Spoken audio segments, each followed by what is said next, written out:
Vážení moji milí sledujúci, tu je tá kamarádová 241 CM-ko, ale už to CM-ko není. Tuto som komplet total vyraboval, zapalovaní, karburátor, prírubu a magneto mám na stole. V tejto píle je magneto zo štýlky 2.5 jednotky, karburátor z 2.5 jednotky a táto príruba taktiež z 2.5 jednotky a štartovacia cievka z 2.5 jednotky. A teraz tá píla ide jak lusk.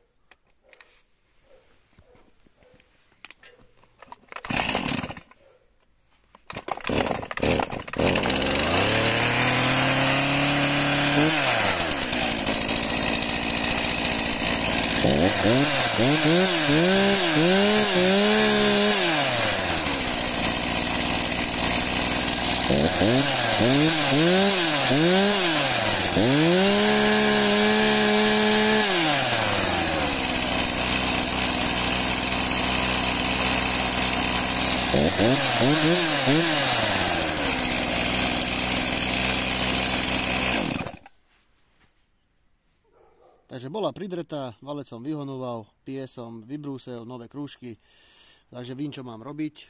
Tak poviem kamarádovi, že keď do toho neste až tak moc investovať, tak mu treba všetko vymeniť. V tejto píle a tá píla pôjde takto.